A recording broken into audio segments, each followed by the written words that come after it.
Hello, hello, hello, my friends. I hope you're having a blessed day today. Today we're continuing with week 3, the Eucharist and you, with day 17 of 33 days to Eucharistic glory. Let's go ahead and dive right in. Day 17, is sacrifice the answer? I can do all things through Christ who strengthens me. Philippians 4:13. If someone knew the best way to do something, and that something was an important part of your life, wouldn't you want to learn everything you could from that person? Most reasonable and rational people would say yes. So what would you say if I told you at this time, when the divorce rate among Catholics is generally considered to be around 50%, there was a city on this planet with no divorces? Not less divorces, not half, not very few, but none. You'd think that everyone would want to know their secret, right? Well, SACROFICE is in the city with no divorce, located in Bosnia Herzegovina. There are 30,000 inhabitants, not a single recorded case of divorce in living memory. For centuries, these people were persecuted for their Catholic faith. They suffered the invasions of Muslim Turks. They suffered Nazi occupation and genocide, and more recently, they have suffered from the hands of communist atheists. Famine, war, cultural strife, and unending political upheaval stain almost every page of their history books. They have suffered, and through that suffering, they have learned an epic lesson.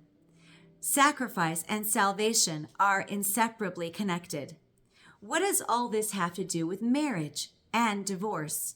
Well, out of these intense and prolonged experiences of suffering, they developed a unique wedding ritual. On the day of their wedding, the bride and groom bring a crucifix to the church. The priest blesses it and tells the couple, "You have found your cross." And it is a cross to be loved, to be carried, a cross not to be thrown away, but to be cherished. When it comes time for the exchange of vows, the bride places her right hand on the crucifix, and the groom places his hand over hers. The priest wraps his stole around their hands and around the cross. After saying their vows, the bride and groom do not kiss one another. They both kiss Jesus on the cross first, and then do they kiss each other. Only then. When the ceremony is over, the now married couple brings the crucifix to their home and displays it prominently. From that day on, they bring their hopes, dreams, struggles, worries, gratitude, and sorrows and lay them at the foot of the cross. When they have children, they present their children to Jesus on the cross. It becomes the centerpiece of their spiritual life as a couple and as a family. Every night before going to bed, the children kiss Jesus goodnight, just as their parents kissed him on the day they united their souls as one in marriage. Love and sacrifice are inseparable. Suffering and salvation are inseparable. In a fallen world broken by selfishness and bent out of shape by pride, greed, wrath, envy, lust, sloth, and gluttony, love requires sacrifice. In relationship among fallen people constantly tempted to selfishness and pride, love and sacrifice go hand in hand. Married couples need to know this better than most, but every truly loving relationship in our lives is stitched together by an endless stream of sacrifices. The moment you stop sacrificing for the other person in a relationship is the moment that relationship begins to die. When Jesus gave up his life on the cross to save us, it was the ultimate act of love. This alone teaches us something about love at the foundational level. The ultimate act of love was an act of total sacrifice. He held nothing back. We live in a time when there is very rarely alignment between what a person says and what a person does. But Jesus' life was in complete conformity with his teachings. There was a total alignment between who he was, what he taught, and how he chose to live his life. This is what he said: "Greater love hath no man than this, that a man lay down his life for his friends. John 15, verse 13. And this is what he did. They took Jesus and led him away, and carrying his own cross, went out to a place called Golgotha, where they crucified him. John 19, 17 through 18. What he said and what he did were perfectly integrated. This is what it means to live with integrity, to align what we do with what we say and what we believe. Every Mass is an opportunity to learn from Jesus' sacrifice on the cross. Each time we receive the Eucharist, we receive the body and blood of Jesus, not a symbol of it. It is the same body he sacrificed on the cross, the same blood he poured out with indescribable love. This is the essence of the Eucharist. It is Jesus offering himself up for you on the cross, an absolute demonstration of his love for you, for now, and for all eternity. The cross is Jesus' ultimate teaching. It is the ultimate masterclass. The wisdom we glean from Jesus' crucifixion has broad applications to every aspect of our lives. But what is clear is that the people of SACROFICE have adopted the crucifixion as a masterclass on marriage.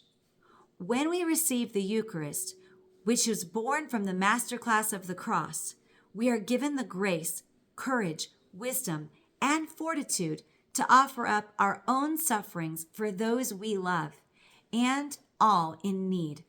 There is no path to happiness in this life unless you can make sense of suffering. And Christianity is the only religion or philosophy that understands the transformative value of suffering. While the whole world is doing everything it can to avoid and drown out their pain and suffering, we are reminded each Sunday at Mass that our pain and suffering have tremendous value when united to the pain and suffering of Jesus Christ on the cross. Separated from Jesus, our pain and suffering become meaningless, and that is why life is so depressing for so many in a world that has rejected God and the idea that suffering has value. Willing sacrifice out of love is a path most people have never tried. It is a path most married couples have never been taught. And it is a path that is essential if we are going to find our way back to thriving in this world. Sacrificial love brings meaning to our lives in a culture of meaninglessness. It binds us together in a world intent on tearing everyone apart. It provides healing in a culture overwhelmed with wounds. Choose a relationship in your life that is struggling and pour into it the unmitigated love of daily sacrifice. Every Sunday at Mass, we see before us the secret to lasting relationships represented to us on the altar. There is a direct connection between the most momentous event in human history and your marriage, friendships, and every meaningful relationship in your life. It is the loving sacrifice. Jesus modeled this self-sacrifice so that we could learn from him. The Mass models that self-sacrifice for us to continue to learn from, and to provide an opportunity to go deeper into the counterintuitive genius of God's ways. St. Jerome famously observed, "Ignorance of the Bible is ignorance of Jesus." I would add, in a world where people seem obsessed with finding the easiest path, ignorance of the cross is ignorance of Jesus. We have turned away from referring to our Eucharistic gathering as the sacrifice of the Mass in favor of calling it the celebration of the Mass. Words matter. They direct our thoughts, and our thoughts direct our actions. The Mass is both a sacrifice and a celebration. But when we forget that it is only because of the sacrifice that we have something to celebrate, we raise up generations of people who crave celebration and are ill-prepared to face the inevitable sacrifices of life. There is no love without sacrifice. Inject sacrifice into any relationship where love has evaporated and allow the fruits of Jesus' sacrifice on the cross to breathe new life into that relationship. For so long, we have all been looking for answers. Maybe sacrifice is the answer we have all been looking for, but have refused to adopt. Trust, surrender, believe, receive. Lesson: there is no love without sacrifice. The cross is Jesus' ultimate teaching. It is the ultimate masterclass of love. Inject sacrifice into any relationship and allow the fruits of Jesus' sacrifice on the cross to breathe new life into that relationship. The virtue of the day: kindness. The virtue of kindness is the excellence of character that imbues every thought, word, action with goodness and action with goodness. It reveals the essence of our humanity and our ability to bring the goodness of God into any situation. Never underestimate the value of a kind word, thought, or deed. The power of simple kindness is unfathomable. The future of humanity is dependent on the selfless caring we call kindness. Spiritual communion. Jesus, I believe that you are truly present in the most holy sacrament of the Eucharist. Every day I long for more of you. I love you above all things, and I desire to receive you into my soul. Since I cannot receive you sacramentally at this moment, I invite you to come and dwell in my heart. May this spiritual communion increase my desire for the Eucharist. You are the healer of my soul. Take the blindness from my eyes, the deafness from my ears, the darkness from my mind, and the hardness from my heart. Fill me with the grace, wisdom, and courage to do your will in all things. My Lord and my God, draw me close to you, nearer than ever before. My friends, this concludes day 17 of the 33 Days to Eucharistic Glory retreat that I am hosting live on my Instagram, Authentic Freedom Mentor, and on replay on YouTube, Authentic Freedom. For those of you that haven't done so already, please drop into the comments one thing that you're gaining every day from these retreats. And share and subscribe so I can go live with similar content in the future. For me, sacrifice. All of motherhood is a sacrifice. It's like a crucible to holiness, right? We sacrifice our will for the good of the other. And with that, today I need to rush out and pick up my daughter and take her to get her driving permit. And so with that, I wish you all a blessed and prosperous day. And I hope that you will be well. Again, take care. God bless and be well, body and soul.